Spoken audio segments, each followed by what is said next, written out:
The Red Sea is fast becoming a critical economic and security node between the Gulf states and the Horn of Africa, so Washington should work to ensure cooperation, not conflict. Alongside the perceived U.S. withdrawal from the Middle East, the emergence of new economic opportunities and security threats in the Red Sea has apparently spurred Saudi Arabia and the United Arab Emirates to draw closer to their neighbors in the Horn of Africa. This underdeveloped, populous area represents a clear economic opportunity for the Gulf, while the African states welcome the financial and infrastructure investment. Ideally, all 9 states along the Red Sea, Somalia, Djibouti, Eritrea, Sudan, Egypt, Israel, Jordan, Saudi Arabia, and Yemen, would benefit from cooperation and coordination, but conflicts between regional players risk further destabilizing some of the more fragile states that flank the waterway. The United States should increase its diplomatic efforts to facilitate cooperation, stave off conflict, and support its allies in the area. Red hot, the scramble for footholds as a major transit waterway for world trade, the Red Sea has long caught the attention of great powers. It is bounded in the north by the Suez Canal and the south by the Bab al-Mandab Strait, 2 critical choke points that the littoral states rely on to export oil or otherwise access global markets. It is also a core part of China's One Belt, One Road initiative, an ambitious plan to build a 21st-century equivalent of the lucrative Silk Road. As a result, great powers and aspirant powers alike have increasingly been setting up camp in the Red Sea region. After the United States established a military base in Djibouti in 2001, other countries followed suit: France, whose base also hosts German and Spanish forces, Italy, Japan, and China, which has also established a trade port there. Saudi Arabia has engaged in talks for a potential base in Djibouti as well, while Russia has done the same with Sudan. In addition, Turkey has a training base and port agreement with Somalia. Sudan has signed deals with both Ankara and Qatar to develop a port, and the UAE has varying degrees of access to at least 8 ports or bases along the Red Sea, according to a January report by the Brookings Institution. As a senior African security official stated during the author's recent trip to the Horn, "We have all 5 vetoes on our doorstep," referring to the permanent members of the UN Security Council. Red alert, piracy, the Yemen war, and other threats such as strong outside presence suggests that security will remain a key priority in the area. Regional officials and observers remember all too well that Egypt's closure of the Straits of Tiran in the northern Red Sea helped spark the Six-Day War in 1967. These long-standing security concerns, coupled with newer threats related to piracy, the Yemen war, and fears of U.S. withdrawal, appear to have boosted Riyadh and Abu Dhabi's interest in protecting their western flank. In 2009, NATO initiated anti-piracy missions in and around the Red Sea, continuing the campaign until 2016. Yet just as the piracy threat wound down, the Iranian-backed Houthi rebel group in Yemen began to demonstrate sophisticated coastal defense and sea denial capabilities, including anti-shipping missiles, sea mines, and self-guiding explosive boats. This forced Saudi Arabia to temporarily halt its shipments in the Red Sea in mid-2018. Meanwhile, Iran has long used the Red Sea to send weapons to armed groups, reportedly stationed a cargo ship off Yemen's coast for intelligence purposes, and previously threatened to close transit choke points. To stem these threats, Saudi Arabia spearheaded a new Red Sea collective in December, then organized last month's Red Wave 1 naval exercises involving 7 of the 9 littoral states. The drills did not include Eritrea or Israel. Eritrea apparently declined an invitation but is expected to join in the future, though its preference for bilateral over multilateral relations may keep it on the sidelines a bit longer.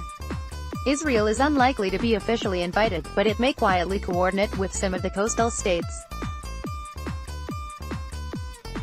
Rumors of Ethiopian or Emirati participation also abound. Although neither state borders the Red Sea, Ethiopia drives a great deal of trade through the waterway, and the UAE has a significant port presence there. The United States should play a greater role in greasing the wheels of some of these relationships, especially with Israel. Red herring, African economic gains versus worries. The Red Sea's economic potential is another driver of Gulf ambitions there. For example, the UAE has expanded its access to local ports in anticipation of future preferred trade routes, emphasizing its proven ability to manage complex logistics at such facilities. In the past, the Emiratis have sought to position Dubai as the middleman between Asia, Africa, and Europe, but the future of trade may be along China's emerging Belt and Road, a more or less circular global route over land and sea. In this scenario, the Horn of Africa would play the middleman role, not Dubai, so access to Red Sea ports may help the UAE remain pivotal in world trade. As part of this strategy, the Emiratis plan to invest in infrastructure in Ethiopia, Somaliland, and Puntland, among other areas. They are also contenders to help reconstruct ports in Yemen once the war ends. As mentioned previously, China, Qatar, Turkey, and other players have made investments of their own in the Horn, but African officials remain cautious. They worry about Beijing's perceived blackmailing tactics, and what one official called the Gulf's ATM diplomacy. They are also concerned about being drawn into external disputes such as the ongoing feud between Qatar and the Saudi-UAE bloc, or overt competition between China and the United States. They find the Gulf dispute particularly worrisome. To be sure, African officials and observers acknowledge the value of Gulf support in spurring Ethiopia, Sudan, and Djibouti to pursue rapprochement with Eritrea. They also appreciate Gulf investment. Yet for most of them, the main priority is ensuring that the Gulf Rift or other external matters do not play out on their turf. Somalia is the most clear-cut example of this problem. Since the Gulf Rift began, Qatar has supported the Somali central government, while the UAE has supported the autonomous regions in the north. Observers worry that such policies will fracture or destabilize African countries already fragile from local rivalries.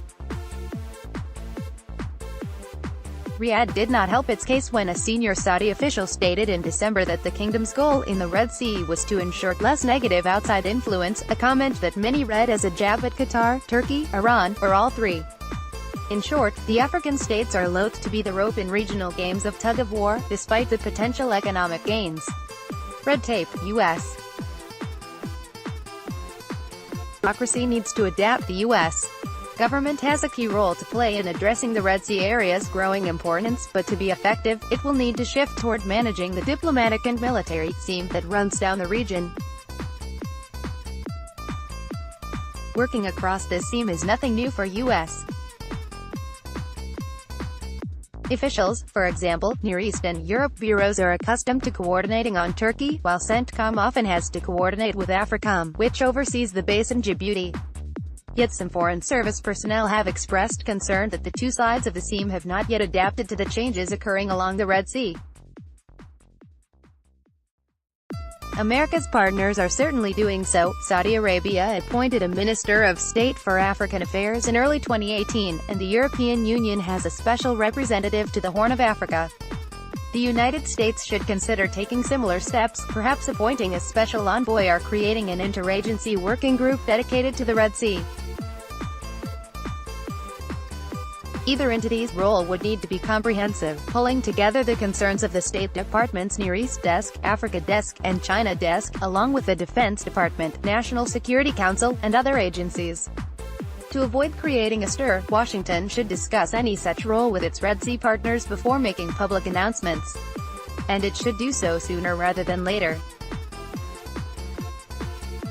The area is fast becoming a critical node that pulls together far-flung portfolios, from economics and security to environmental, migration, and tourism factors.